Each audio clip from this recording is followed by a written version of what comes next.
Assalamualaikum warahmatullahi wabarakatuh. Bertemu lagi dengan saya. Pada kesempatan kali ini kita akan mencoba mendiskusikan terkait dengan pemetaan perumusan kebijakan sosial. Dalam pemetaan perumusan kebijakan sosial, setidaknya ada 6 hal yang harus kita pahami secara seksama.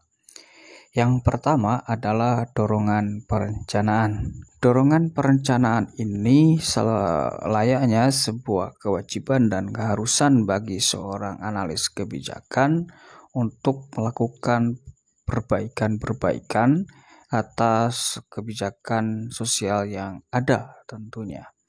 Dengan adanya dorongan perencanaan ini, semua stakeholder atau lapisan decision maker ataupun decision policy itu harus terlibat dalam unsur untuk mendorong sebuah kebijakan yang baru tentunya. Selanjutnya, ketika kita melakukan pemetaan perumusan kebijakan itu dilakukan dengan cara eksplorasi atau penelitian. Nah, sebagai bentuk penelitian, perumusan kebijakan sosial itu setidaknya ada 3 hal yang tidak dapat dipisahkan dalam proses perumusan kebijakan sosial. Yang pertama adalah sebagai sebuah proses, di mana kebijakan sosial sebagai sebuah proses itu merupakan sebuah analisis yang dilakukan seorang analis kebijakan dalam merumuskan sebuah alternatif kebijakan yang baru dengan menjadikan kajian-kajian alternatif kebijakan melalui proses penelitian lapangan yang lebih substantif. Nah, dalam proses penelitian ini atau dalam kebijakan sosial sebagai proses itu bisa dilakukan dengan 2 pendekatan penelitian yang eksploratif. Yang pertama dengan survei analisis, yang kedua dengan proses induksi maupun deduksi atau kerap kita kenal dengan studi kualitatif. Intinya dalam sebuah proses analisis kebijakan, seorang analis itu harus mampu menjadikan alternatif kebijakan itu based on research. Yang kedua, perumusan kebijakan itu sebagai bentuk penelitian itu juga sebagai sebuah produk. Apabila menjadi sebuah produk, itu bisa berbentuk undang-undang, policy paper, policy brief, atau policy study. Nah, 3 hal ini menjadi eksplorasi yang penting bagi seorang analis kebijakan ketika akan menawarkan alternatif kebijakan yang baru kepada para stakeholder pemegang kebijakan. Selanjutnya, perumusan kebijakan sosial itu dapat dilihat sebagai kinerja atau capaian, kalau dalam bahasa lain adalah performance. Nah, ketika dilihat sebagai kinerja atau capaian, kebijakan sosial itu menjadi sebuah alternatif dari proses kebijakan yang sudah ada atau kebijakan yang lampau. Apakah kebijakan yang lampau itu sudah memiliki signifikansi terhadap perubahan kebijakan dan perubahan kualitas hidup bagi manusia, atau malah justru semakin terperosot ke dalam lubang-lubang kenistaan atau kemiskinan terhadap kelompok-kelompok tertentu. Nah, ini menjadi sebuah model dalam proses perumusan kebijakan yang lebih genuine tentunya. Nah, setelah kita melakukan eksplorasi atau penelitian dari proses perumusan kebijakan itu, langkah selanjutnya adalah mendefinisikan tugas-tugas perencanaan. Dalam mendefinisikan tugas-tugas perencanaan itu, seorang stakeholder terkait, dalam hal ini decision maker atau pemegang keputusan, itu harus mendelegasikan tugas-tugas perencanaan program itu sesuai dengan unit pekerjaan di mana sebuah elemen dari kebijakan perubahan itu akan diimplementasikan. Contoh misalnya implementasi kebijakan itu berkaitan dengan anak, maka untuk mendefinisikan tugas-tugas perencanaan tersebut harus didelegasikan kepada unit yang berhubungan dengan perlindungan anak misalnya, atau misalnya yang berhubungan dengan perlindungan bagi perempuan-perempuan marginal misalnya, atau dalam kasus-kasus human trafficking.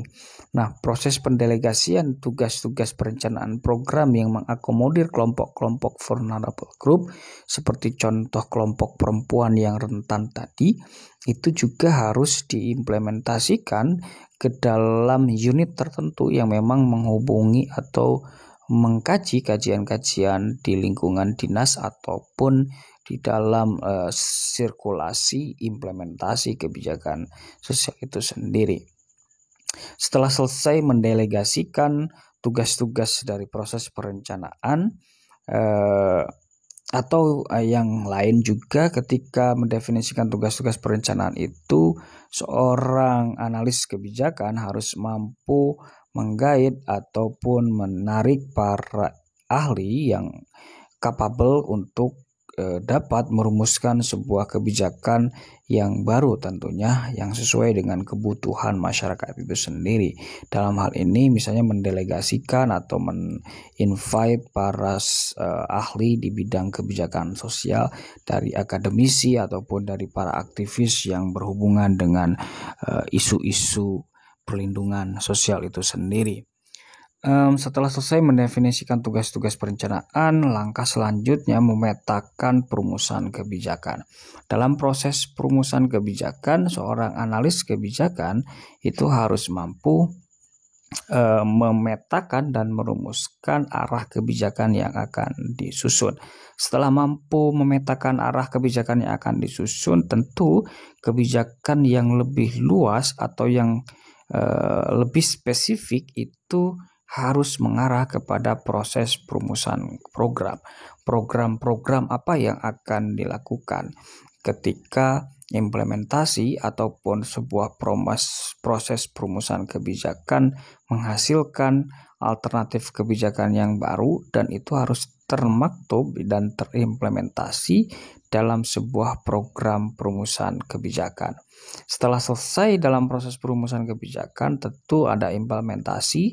Setelah diimplementasikan, langkah selanjutnya seorang analis kebijakan itu harus mampu melakukan evaluasi kebijakan sosial yang telah dilaksanakan. Dari pemetaan tersebut, langkah selanjutnya seorang analis kebijakan itu juga harus melihat dan memetakan model analisis kebijakan. Setidaknya dalam kajian ini saya menawarkan 3 model analisis kebijakan yang mafhum, yang banyak digunakan oleh para stakeholder terkait. Yang pertama adalah model perspektif.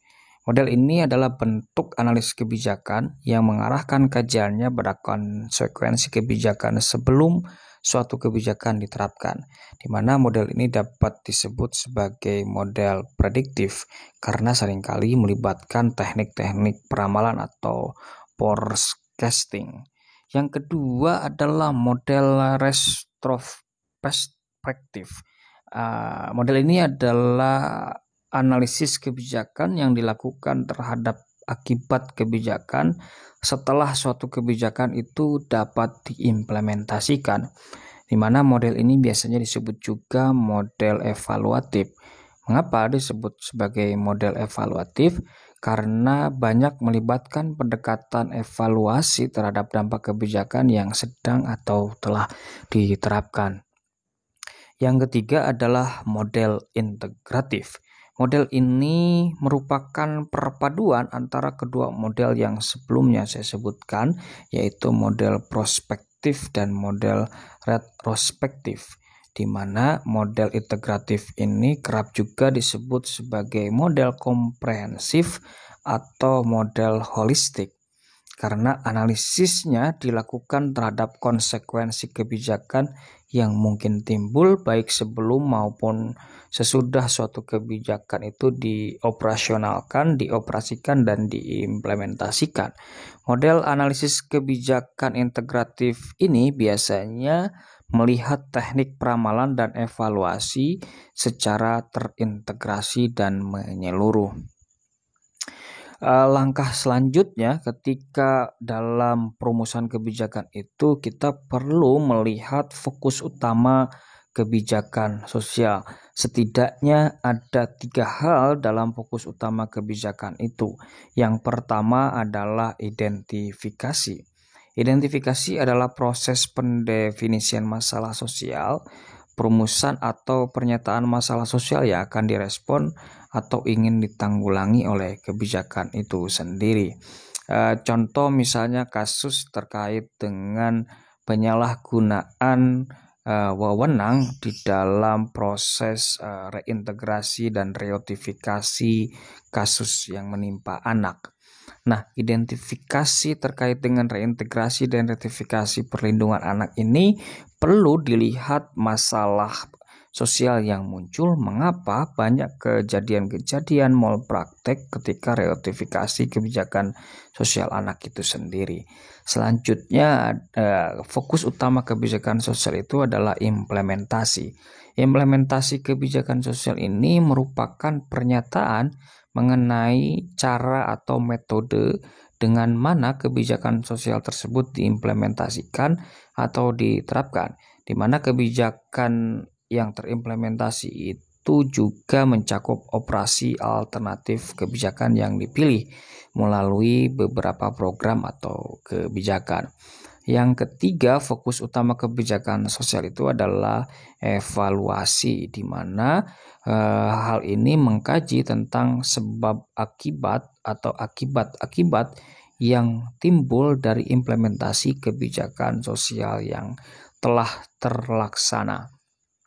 Oleh karena itu, 3 cakupan utama fokus kebijakan sosial ini perlu diinternalisasikan oleh seorang analis kebijakan agar ketika kita akan merumuskan sebuah alternatif kebijakan yang baru itu dapat menghasilkan sebuah kebijakan yang komprehensif, genuine, dan sesuai dengan kebutuhan yang sesuai dengan realitas dan kebutuhan masyarakat itu sendiri.